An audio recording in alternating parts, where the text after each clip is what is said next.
Good evening, everybody. Welcome to a beautiful Wednesday evening. It's gorgeous here in the Enchanted Forest, and I hope it is wherever you happen to be, daytime or nighttime. And welcome to Looking Deeper with me and Sandra Herrick. Good evening, Sandra Herrick. How you doing over there, Dana King, Francisco? Good. What's it like over there in New Hampshire? Well, we're on the other side of phenomenal. And what that means is the other night it was so gorgeous. The whipped cream all over the trees, all over the ground. And one of the snow trucks went by at about 1 o'clock in the morning, and I was here in my office. And the light was literally, if that's what heaven looks like, it's not a bad place to go. Nice. That's a great description. And now we're on the melt, things are melting, and so they're wet and drippy and icy and gray, but I can smell spring in the air. Oh my God, and Bobby bought some dirt today, so if you're smelling dirt, there's flowers to come. It's always an uplifting smell to my soul, or it's a smell that uplifts my soul when I can smell soil and smell spring. Yeah, absolutely. There's hope. There's hope. There's hope. Hey, Lily. Hi, Lady Hawk. Speaking of thawing out, Catherine is down there in Texas, and she's just beginning to thaw out, she's saying. So. God bless. God bless. Mhm. I keep asking her the same question. Are you safe? Are you safe? Oh, God. I hope you're safe. Yeah. Hi, Lily. So for everyone who is out there, wherever you happen to be, the chat room is now open on Spreaker, and you are always most welcome to join us here in the chat room. Tonight we're going to be talking about agreeing to disagree. And it was earlier in the day today, I reached out to Sandy and I said, so what do you think we should chat about tonight? What topic? And she left a voicemail message. I was doing my other show this morning, The Mystic's Heart. And, in listening to her message, I thought, well, that sounds to me like agreeing to disagree. So, Sandy, why is agreeing to disagree at your frontal lobe? Oh, it could be a daily thing. Could be the universe. Could be, our politics, our families, our opinions, our change of stride in wanting to grow, where maybe you're in an environment that doesn't want to grow around you. I think it's also a real art form to be able to have a debate and a discussion rather than an argument and a dismissal or an opinion that is only one-sided without the respect for the other side or the many sides. And I think right now in our dynamic with humanity, there are so many differences and so many ways to experience the opportunity for change or the reasons why they are there, that we really do have to agree to disagree, to find a way, to find maybe another thought process or another way to comprehend the future and even create it. Mm-hmm. Ooh, that gave me the shivers. How about you?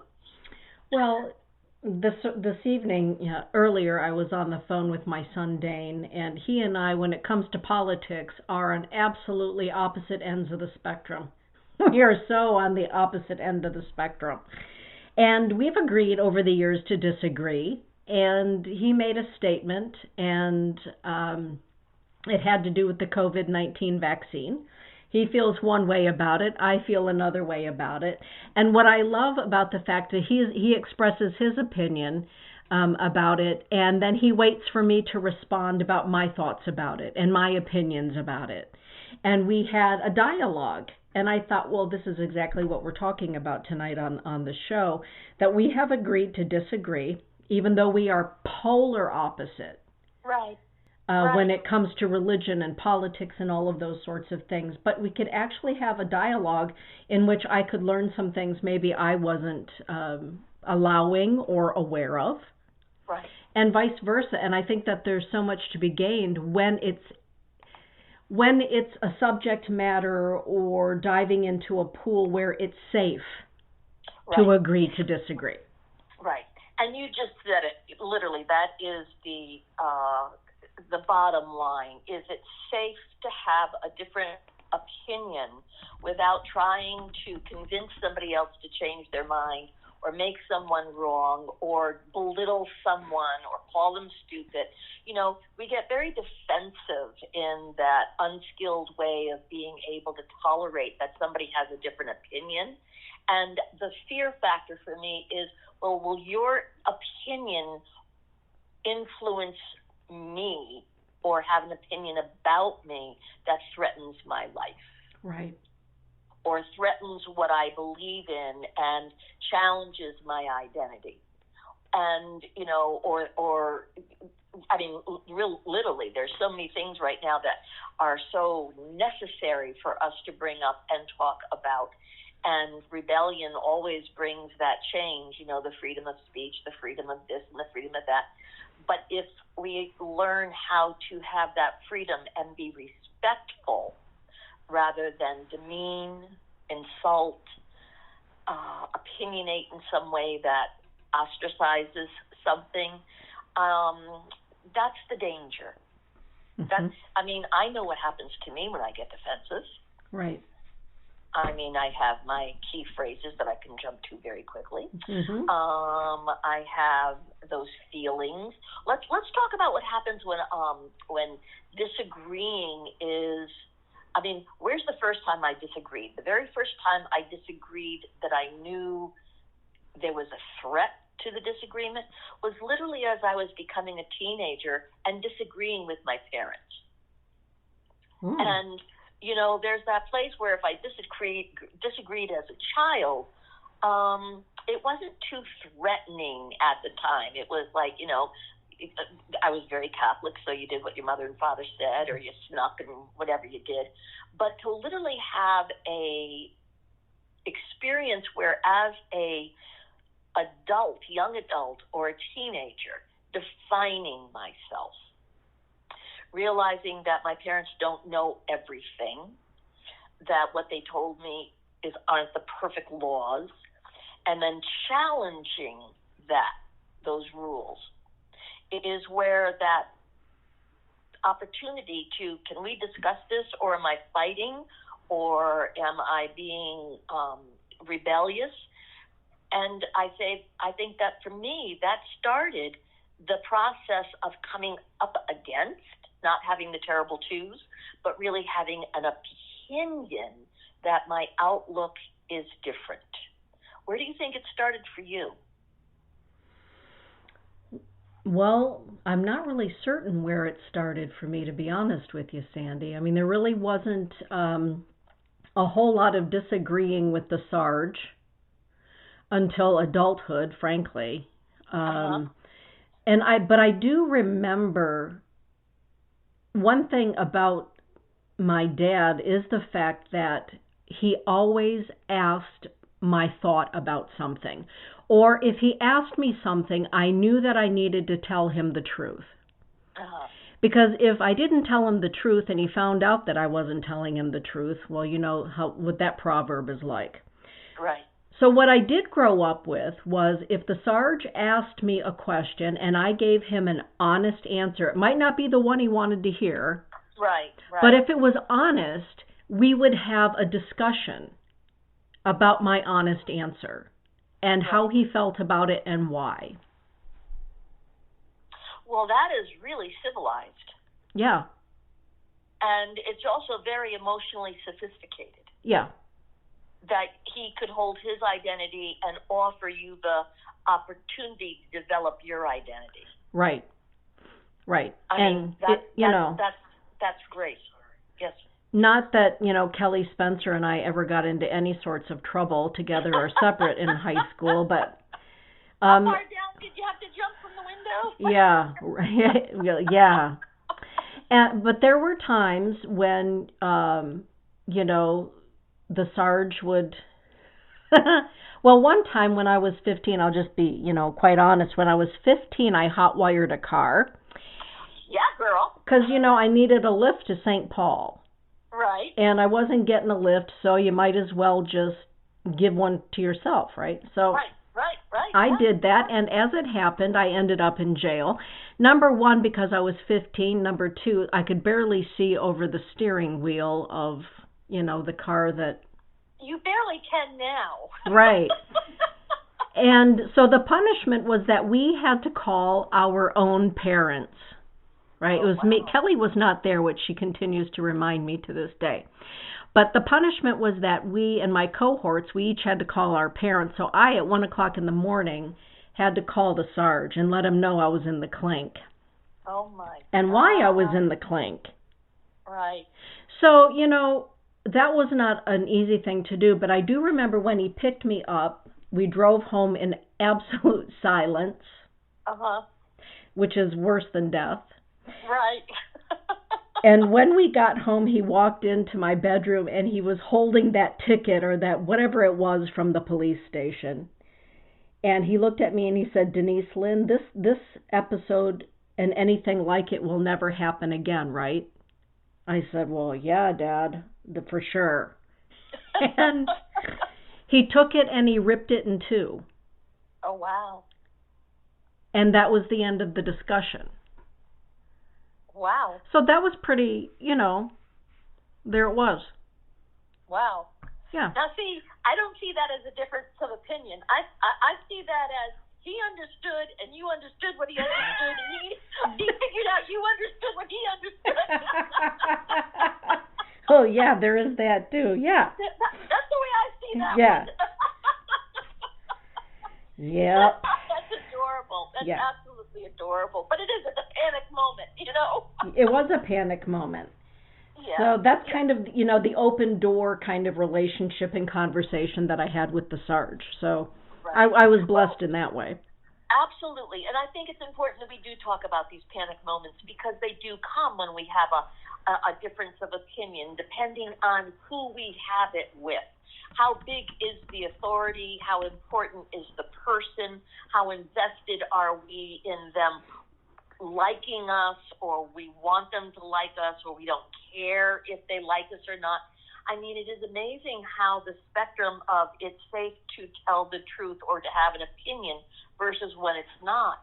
And it does depend on how we see the other person or see ourselves. Mm-hmm. If we're really, secure in what we're saying and we're not invested in the other person's opinion. And, or that, if I love having a discussion if you're going to tell me about it rather than yell at me about it. Bingo. That's kind of important. That's hugely important. If there's one thing that's going to shut down even remotely agreeing to disagree, it's somebody in my face. Yeah, I don't do well with that. No, Todd is sitting here in the room and he's chuckling about that statement. I don't. Yeah, but if you want to talk about it, it might take me a minute to take a deep breath and say, okay, let's talk about it. But right. When I'm done, gaining my composure or gathering my wits about me, right. I'm happy to have a conversation. Right. And, conversations are a skill. And it is unnerving to realize we are not skilled. We're not taught how to converse. We're taught a lot of things in school. We may even be taught how to debate. But to have a real conversation in the danger zones. Right. Of this is something that I need to bring to you, and it's different than who you are or what you are. And I'm not threatening you or making you wrong because I think differently. And I am offering you information about me. Mm-hmm. Am I safe, or are you safe for me to give it to? And I think that brings up the topic of discernment. We have to know who we're bringing our information to. And, not as, I just want to talk to you about it. If you give it to somebody, that's actively hostile to begin with.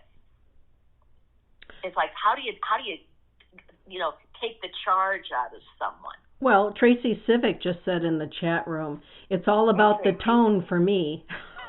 There you go. You used that word earlier today. She's saying she was just talking about that tonight. Tone. What's the tone? Exactly. And it's interesting because that's even the way that I started the conversation with Dana on the phone. I said, let's talk about tone. Let's have it. And because that tone is that, are you civilized? Are you arrogant? Are you self-righteous?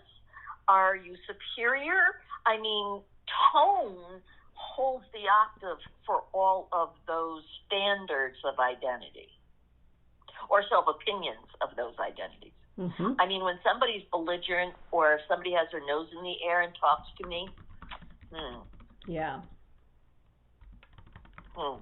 And, you know, and I do quiver depending on, you know, do I have to duck if I have a difference of opinion?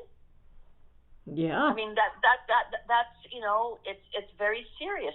How do we discuss something? Let me ask, I'm going to say this. When I was 30-something years old, my father and I were having a discussion, and it was heated, and it was my opinion about him, and he was defending himself. And when I drove away from the house, I started to laugh uncontrollably because I realized it was one of the first times in my life when he and I really went at it. I didn't energetically duck. I mean, there was a lot of violence in my family. There was a lot of energy. There was a lot of, you know, and ducking doesn't necessarily mean that I would always be hit, because we can be sucker punched. We can have our breath taken out of our soul when someone says something that is cruel or damning or threatening. Mm-hmm. So the tone of that. And for me, I want to know, sometimes it's scarier for somebody to say something in a quiet voice and mean it with a threat than a loud voice that just sounds like it's trying to be threatening. Right. If there's something menacing,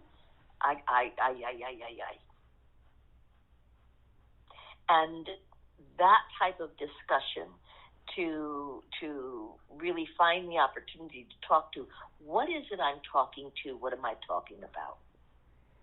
What do I want someone to understand? Or what am I even finding out what I understand in myself? How many times do you have a conversation in that difference of opinion and find out more about you than the other person? Oh my goodness. And I think that comes with age. Yeah. When the rub is there and when I can sit for a moment and think, oh, I just learned something about myself. Yeah. Holy, I forgot that about myself, or I didn't know, or it needed to be pointed out to me, that part about myself. So Sandy, I have a question for you. Have you ever just thought that, you know, this discussion isn't even worth it? For you, what makes a discussion, what makes agreeing to disagree something that is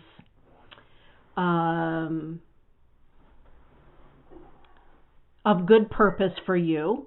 And when is it that you just know, you know, there's no sense in even beginning the conversation to agree to disagree? How do you discern what's what? Well, that's a spectacular conversation and question, because it depends on who the person is that I'm talking to and their ability to be available in listening to me, or in being able to describe what's going on for them, even if it's scattered, because, you know, I listen very, very well to, let's reframe it, give someone the chance to say something. Where I stop if there is the insinuation that someone feels, you know, well, you're dumb for thinking the way you feel, or you're not going to change my mind, and, you know, there's that arrogance and they're digging in, where it's not important enough to sit there and actually be either ridiculed or be denied the right to speak or be respected for my opinion. And that comes across not just in the tone, but in the attitude of someone. And also, I would say, when you know that, okay, we're going to agree to disagree, and let's leave it here. Let's take time out from this, so it doesn't go into something that becomes becomes dangerous or hurtful or damaging, or eliminates even a friendship or a family situation. I mean, these are treacherous waters when we get into that place sometimes. With, I mean, my family has been, famous at telling me, Sandy, why are you stirring the pot? Why are you asking? Mm-hmm. Leave it alone, for God's sake. Mm-hmm. What? Oh, for God's sake. You live in California, don't you? Uh-huh. Yeah. And that's part of it too, when we leave the family security or we go into another environment. I mean, I knew I had different ideas about life as I was growing up, and then as a teenager I was starting to apply them, which means I am being disrespectful to my parents just by having sometimes a different opinion about who I am and what I am to them.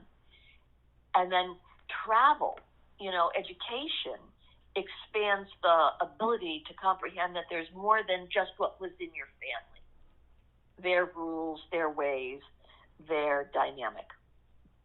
Mm-hmm. And I love learning about different cultures and manners or even conversations. I mean, I'll be very honest. I didn't know people didn't talk the way my family talked. I didn't know people didn't have the yelling and screaming the way my family had yelling and screaming. Mm-hmm. I didn't know that people were not as involved. Families are different. And that small nucleus of this is the way it is in a family, you go outside that, and it's kind of like, well, how come they're talking soft? Mm-hmm. Your father just yelled at you? Right. That was him yelling at you? Mm-hmm. So learning that there's differences, different tones, different attitudes, and most importantly, different ground rules for exactly the word you use, safety. Mm-hmm. I think marriages need to find out what safe means to each other. Mm-hmm. Parents and children need to find out what's safe. And even each child has a different meaning of what is safe. Yes. And it is the responsibility of the parents to determine that, to define that. Mm-hmm. And when I agree to disagree with somebody, it's that place of taking the space and stepping away from the heat of it, and knowing that disagreement and even agreeing to disagree may fracture what is comfortable for a while. Yes. But it reshapes it when it comes back. Mm-hmm. And not to be frightened of the new shape. Mm-hmm. To find the autonomy of myself from what just morphed. Right. What just changed because of that. Mm-hmm. Holly Hagan is in the chat, and she's saying, I reacted the same to new situations, Sandy. I was shocked at how different groups communicated. Yeah, hi, Holly. It is amazing to see that the dynamic of each little cluster has their own identity and form of being, I think the best way I can say it is unique unto themselves. Mm-hmm. Culture does that. I mean, if you're an Italian and you're not yelling, you're not Italian.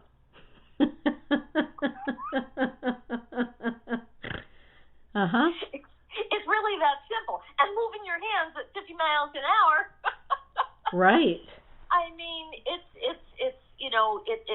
the culture of the way that we dialogue is also very important to know. And I think one of the great points of disagreement for me also was, how do I start disagreeing with religion? How do I have a conversation with a religious person? This was very important to me in the 70s when I really got into metaphysics, to talk to people of religion who believed in the Lord, not just in God, but the Lord, and who believed anything that spiritual was demonic. Mm-hmm. And how do, I was open to have a discussion, but I know that I was in fear of, is God going to love me if I don't love their God? Am I making the right, where's my God to even talk to? Where, have a discussion. How many times have you disagreed with spirit? A lot of times. So I can honestly say that this is a topic of great opportunity, so that we can learn to, my spirit guides say things to me and it's like, I don't think so. Mm-hmm. And then I found out, it's going to happen anyway. Or that we can have a debate about, do I have to, or is it necessary, or can it wait? Mm-hmm. And that develops the strength of even knowing that our spirits are there to talk to in the first place. Right. Mm-hmm. It's how many times have you felt that in your prayers you were actually praying because you had a difference of opinion? Right. Yeah. So there's and I have decided to be in disagreement with God on lots of topics. Mm-hmm. I mean, if anybody knows, when I get on the other side and get to the pearly gates, my hands are going to be on my hips with, how is that? You explain this to me before.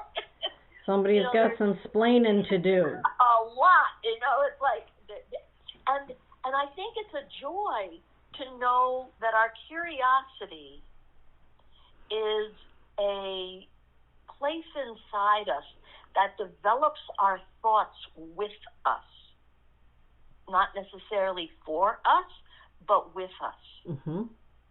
I know my curiosity allows me to know that I'm free to think. Mm-hmm. Having a conversation with somebody means I'm free to think. What do you feel about that when you talk to somebody? What happens to your freedom of thinking? When I find myself in a place of agreeing to disagree, and I think one of the biggest walls to even going into that conversation is the emotion of the other person. Whether or not they have their wits about them, because if they don't, I can't talk through emotion. Right. And so when there's a calmness and there's a space, that space says to me that they're willing to perhaps expand their education and expand my education of things. And that feels safe to me. If I feel as though I'm just defending myself, I no longer go there. The older I get, I just don't go there. But to your point, when it comes to having a discussion, particularly about spirit or God, I mean, I've known since I can't remember, I didn't know, that my view of God is very different. My view of spirit, of angels, of death is very different than a whole lot of people. And I've learned with age that a lot of times people are not open to agree or to agree to disagree out of fear. Right. That I am, how do I want to say it, challenging their balance or rattling their cages. Right. So sometimes it has to come in fits and starts. Right. And piece by piece rather than engage in an entire conversation. I remember having a conversation with a rabbi. I was coming back from out west, and I was just finishing my manuscript for A Year of Mystic Angels. And I was working on the manuscript, the last bits of it on the airplane, and he was a looky-loo, apparently reading my manuscript over my shoulder. And the rabbi completely and utterly disagreed that I should be releasing that ancient information to the public regarding the mystic angels. Right. And my opinion of that is that the good old boys club has been holding on to that information for far too long to the detriment of a whole lot of people. Right. I didn't quite put it that way. But I did say, Rabbi, I'm going to agree to disagree with you because I do feel that this work and this this information is and the conversation kept on for a good hour and a half. And by the time I got off the airplane in Grand Rapids, he and I had agreed to disagree, and he invited me to his lecture at Michigan State University that evening, blah, blah, blah. But that was probably one of the most wonderful, empowering exchanges for me in having an informed thought. Right. That I was bringing into a conversation with an elder rabbi. And So it enforced, in my mind, that if I'm going to agree to disagree, I better know what it is that I'm talking about. Right. Right. And I apologize for interrupting. Of course, I never do. But I wanted to ask, where did your certainty really stand inside you when all of a sudden the universe, how interesting, would bring you a rabbi as you're all flapping your wings, in between heaven and earth, and literally kind of captive to the environment. Nobody can run away. Right. And you're kind of closer to God at that moment than any other time. I think the dynamics are really quite fascinating. And how did you emotionally feel knowing that you were being challenged and that you were being certain? Well, I was certain in my research, and I was certain in what I know as a seer, and I was certain in his certainty as a Jewish rabbi. Right. Where he was coming from. Right. And he was shocked to find out that as a woman, I had done my research in places in Egypt. Right. Everyone is saying that they lost me while I was talking about the rabbi and the mystic angels and the teachings, right, coming off of the Nile, literally, is where those teachings came from, in that compound there. Amazing how spirit does that, isn't it? Isn't it? Yeah. So it was I knew what I was talking about, and I knew that what I was talking about not only from an academic perspective, but from a perspective of who I am and my life's experiences. Because, Sandy, as you've said, just because someone doesn't have your experience does not mean that your experience is not valid. Exactly. And that's huge. That's profound. And not to have someone steal it from you. Yes. Which does happen. Yes. Somebody says no and you start doubting your own personal experience. Mm-hmm. So yeah, to hold on to your reality. Right. And sometimes one of the most divisive of all agreeing to disagree is that two people can be in the same room listening or witnessing something happening and walk away from that experience with two different experiences. Right. And that can be polarizing. So how do you come to the middle when you can both say, well, I was sitting there too and I heard that person or I saw that happen, but I didn't see what you saw and I certainly didn't hear what you heard. How do you come to a common ground that says it's okay that you were in the same space and neither of you heard exactly the same thing or interpreted it?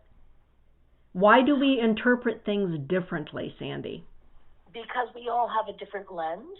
We all have a different capacity to comprehend what words mean.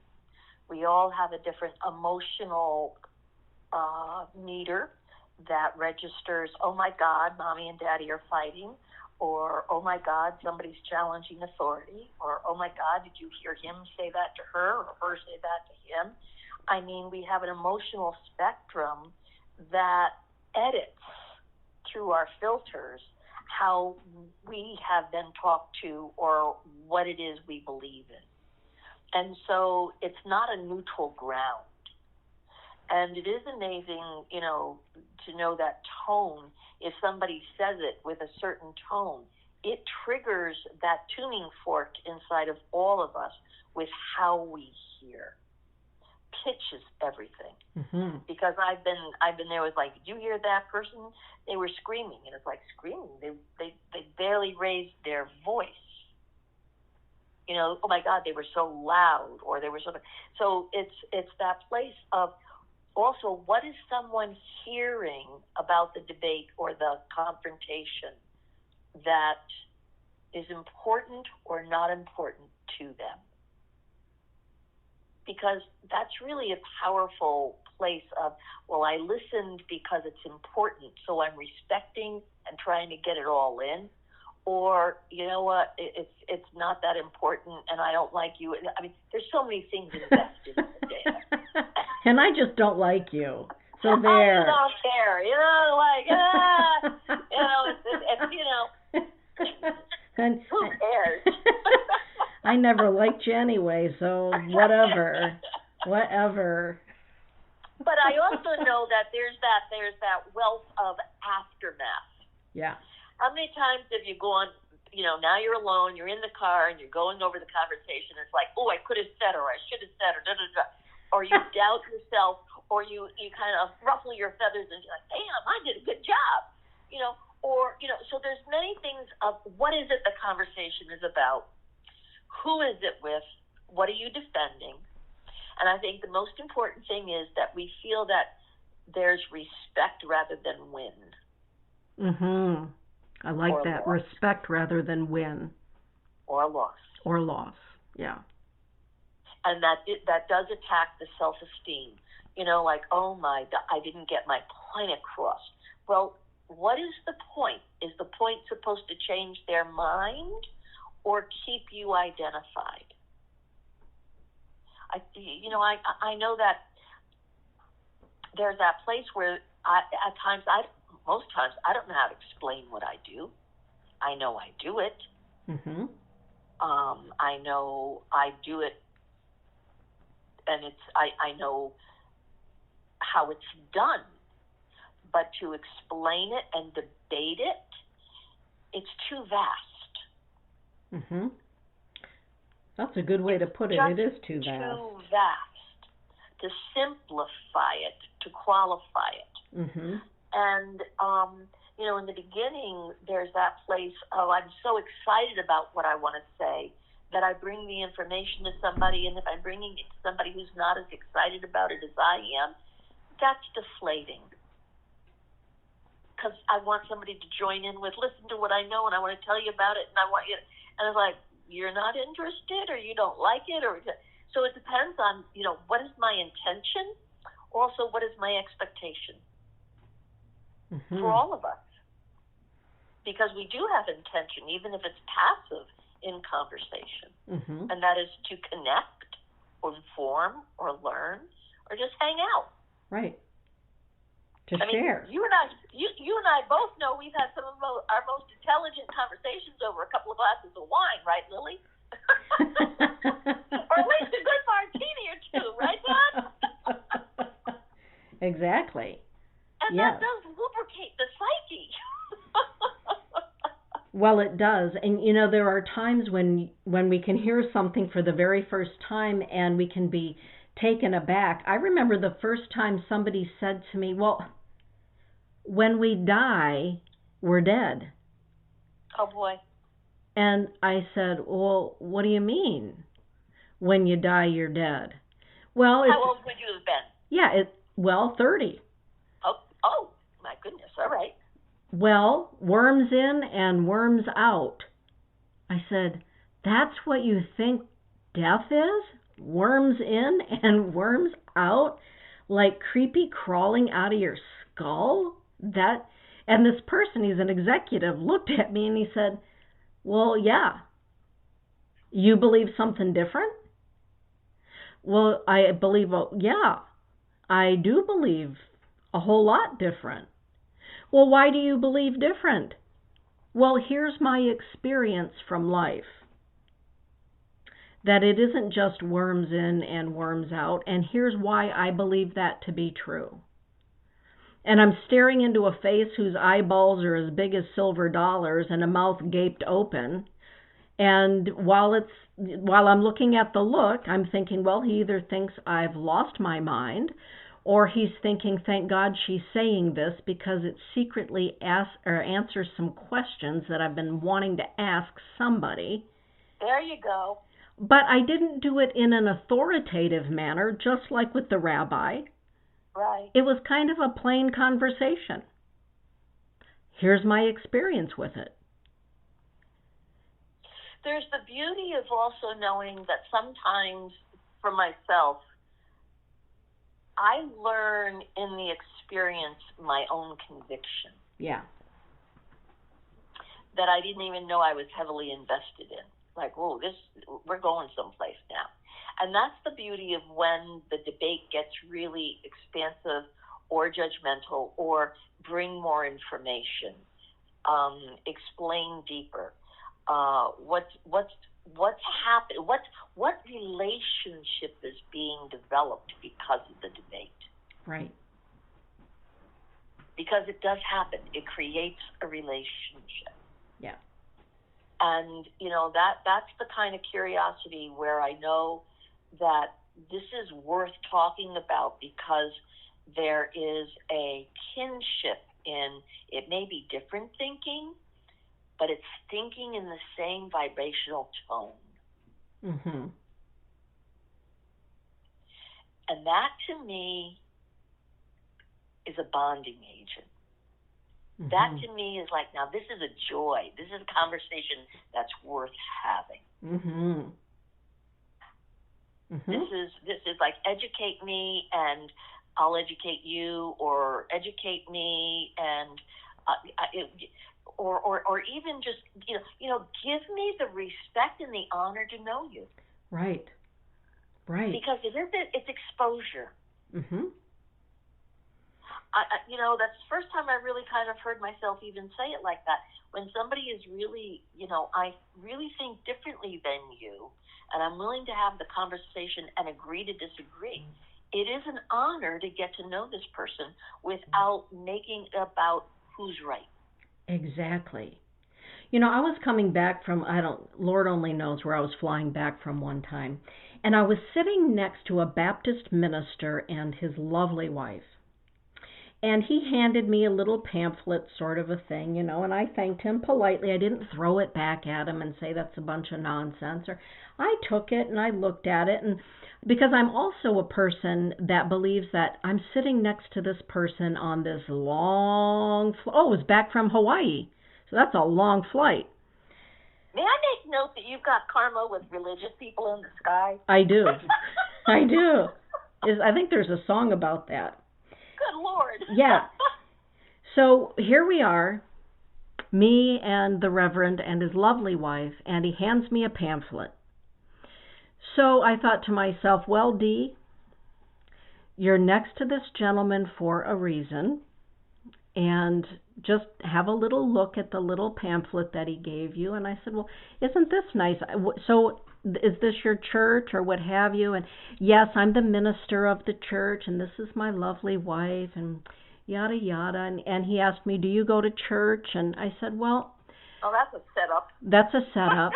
So I did the old, I was raised Catholic and catechism, and that always raises an eyebrow. There are lots of opinions about Catholicism. And I said, and right now, here's where I'm at with all of it.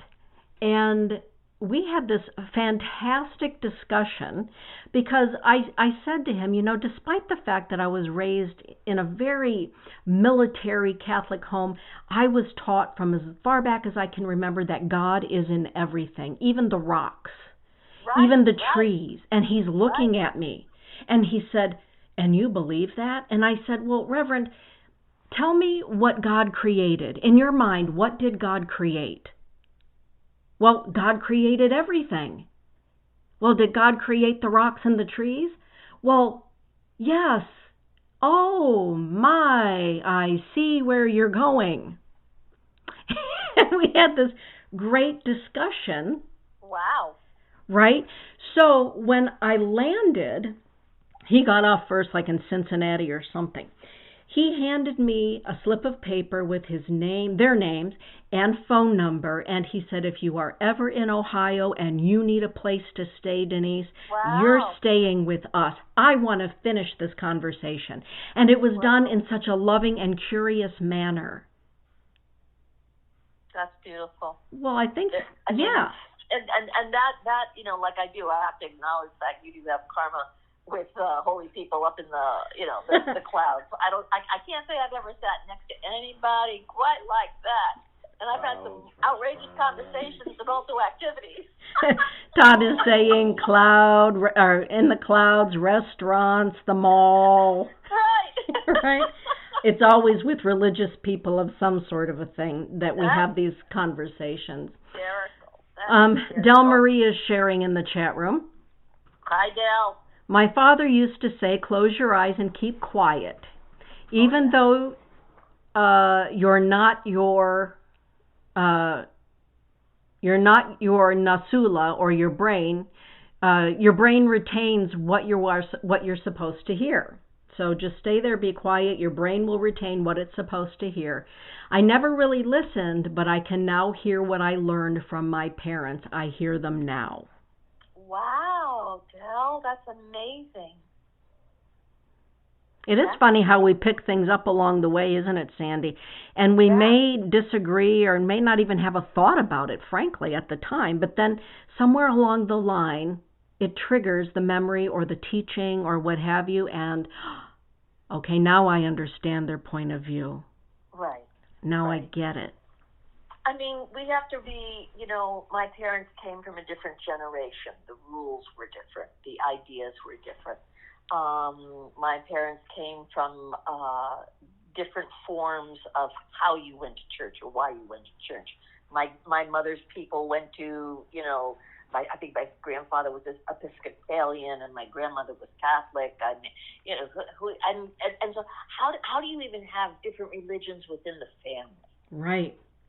And it's like one of the first times I ever knew about Judaism was literally my friend in fourth, who I met in third grade, Judy Katz, God bless her, she's still out there.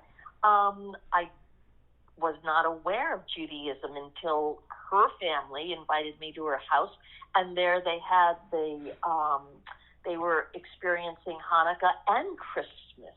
Wow. And it's like, whoa. And also her sister passed away. As a Catholic, you had a wake, you hang out for 3 days, and her sister was in her closed casket the day after she died. Right. And it's like, why is this happening? Why is God so different? Why are religions so different?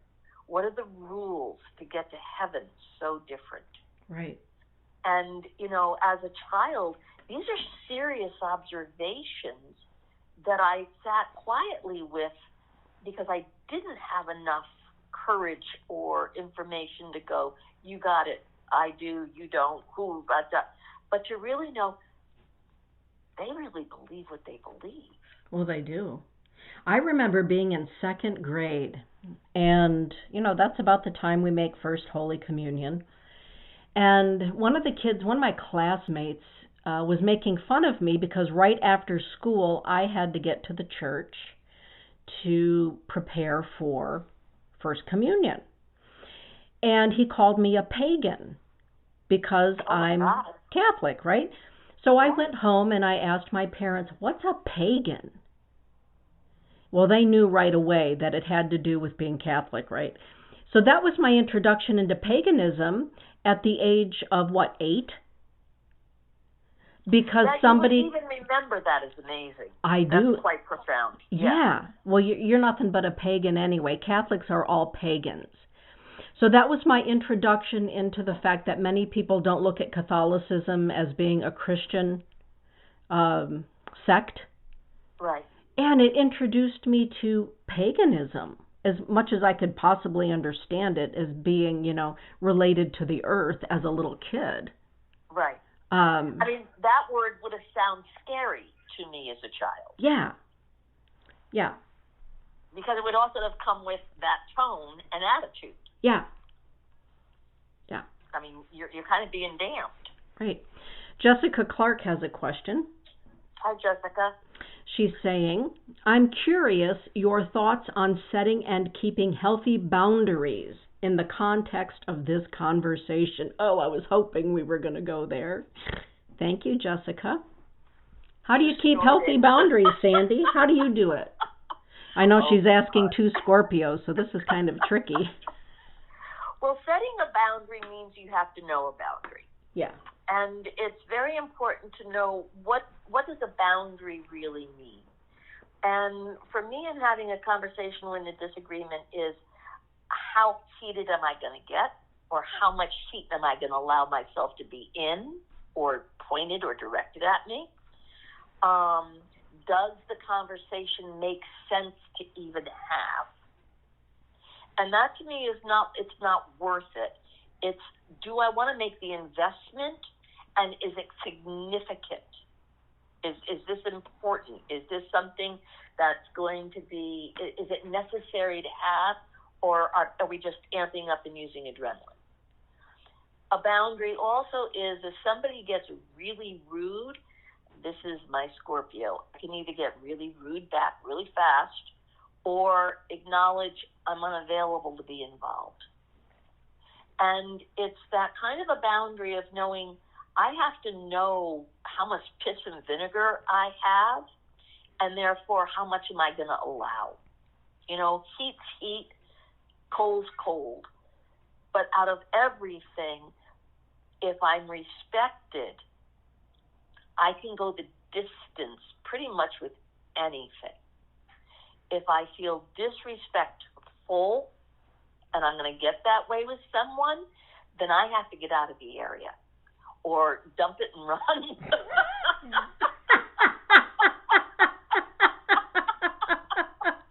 There you go. So, Jessica, there's my confession for the night. That's keeping it real.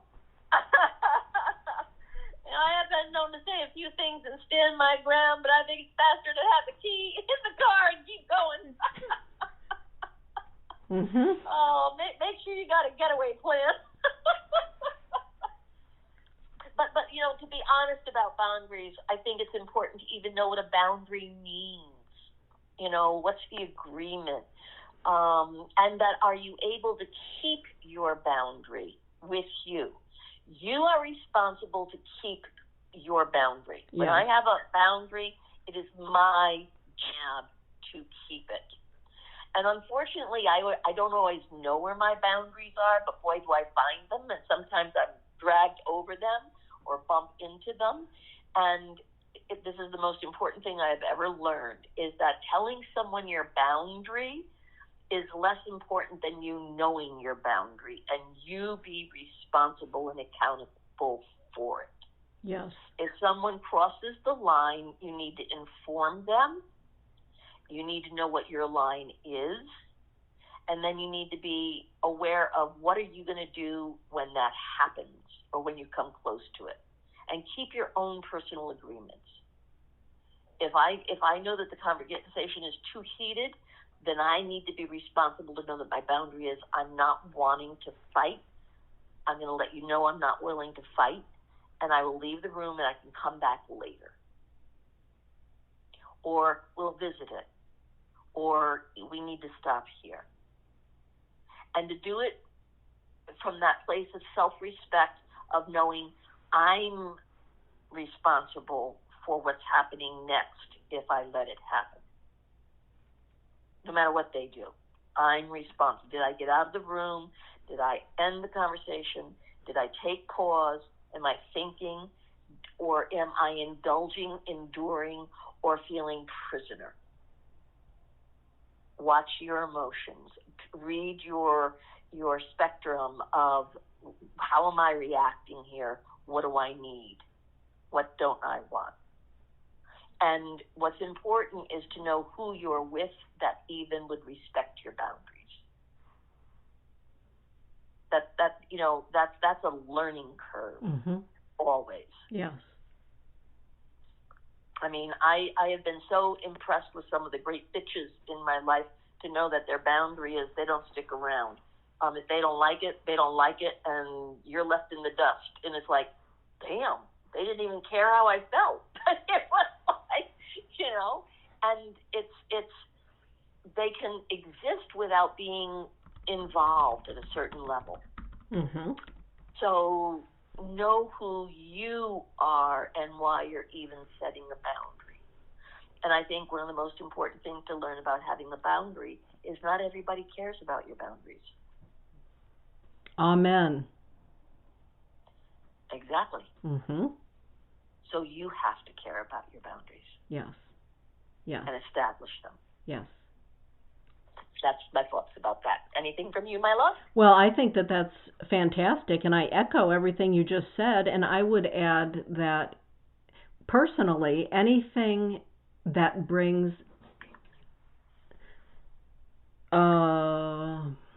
violence, right, to my being, whether it's verbal violence, physical violence, emotional violence, spiritual violence, that is a really hard line that I've learned to draw for my own peace of mind and my own health, frankly. Right. No violence whatsoever. None. And in that,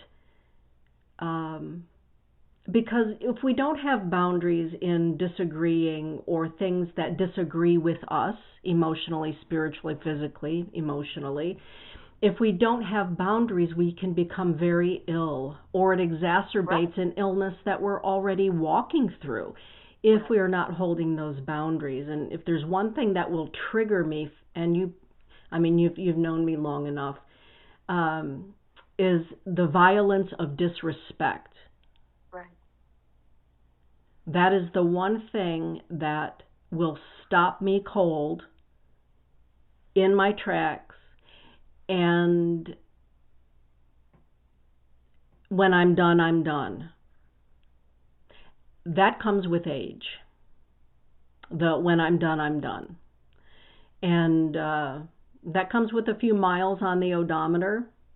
And it comes oftentimes when you've been the recipient of violence of any sort. Some people, they are simply violent in their energy. The first time I heard somebody say to me, this person in my life is a soul rapist, it stopped me. And I asked this woman, I said, describe to me a soul rapist. And she described to me her thoughts on that and the violence. And for me, I thought to myself, the violence, it comes in so many forms, and I am not willing to endure it from anybody. Right. They ain't nobody. What about you, Sand? Well, yes, and I think it's very important to clarify that violence is not always obvious. Exactly. And violence is that passive-aggressive person where you go, did I just get slapped? Yeah. Yeah. And so it's when that self-doubt comes in, or when the energy shifts to where all of a sudden your hair goes up, or you realize there's a disturbance in the force. Yes. And, that is when intent is now involved in the conversation, and you agree to disagree with someone's intent to bring you harm, dismiss you, or invalidate you. And that also goes on in the spiritual realm. Oh, absolutely. I think all of this, you alluded to it earlier, Sandy, all of these sorts of things, these agree to disagree, can also happen in the subtle energies. Absolutely. Sometimes we call it psychic attack, or, there are lots of words that we apply to violence that is being thrown at us energetically, let alone physically. Right. And setting those boundaries is something really that needs to be done every day, and at some days throughout the course of a day. But to set the boundaries in the ethers as well as the physical world sometimes has repercussions that not everybody likes, and you have to be willing to walk the road sometimes all by yourself because you have set a boundary. not everybody's going to be happy with it. I think it's important to be able to stretch this out just a little bit and realize that we're also talking about, interestingly enough, visual boundaries and visual discussions, the way we're watching TV, the way we're looking at videos, the way that we're allowing to have visuals come into our psyche. Yes. We are a more visually stimulated culture right now than ever before. Exactly. And so we are watching things.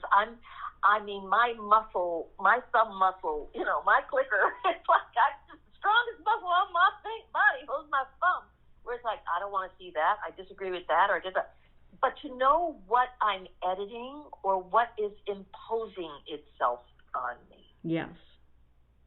And to be very, very, very clear when we skim through Facebook or through Instagram or through the YouTube or through any and all visual stimulation, that what are you watching to learn from? What are you watching and listening to hear from? To either you go, listen to that idiot.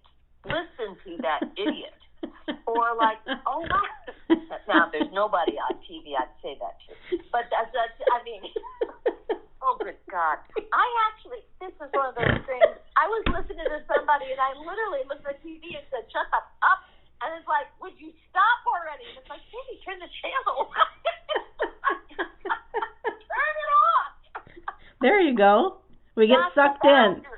Sucked in. That is a boundary that we are inundated with the overload of stimulation in the subliminal. And, it is intended to provoke us. Very, very seldom are there things on TV intended to soothe us. Not even Disney. I mean, it's like, Bambi really screwed me up. I'm just like The Exorcist when I saw it with Kelly when we were 12. Oh, no. Oh, my. Well, she's not Catholic. And, in the movies, it's only Catholic people that get possessed by the devil. So it was me at The Exorcist. Yeah, she's eating the popcorn with Mrs. Holt, and I'm thinking, oh, my God, I'm next, right? And what's so funny, I'm listening to you, and there are new movies that'll come out, and Todd and Lily will text back and forth about whether or not they think that I can handle the violence, right? Do you think it's going to be too gory for Dana, or what do you think? And it makes me giggle because they know me well enough to know what my boundary is with regard to, some of the movies that come out. Right.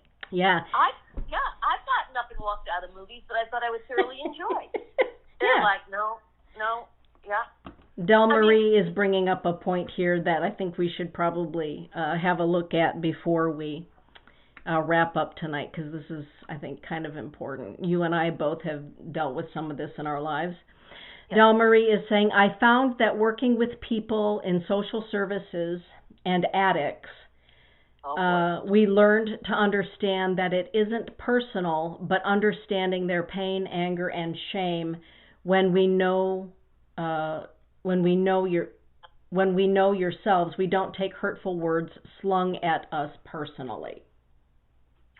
Well, that is a sophisticated person sitting in a position of great compassion. So, Del, I congratulate you.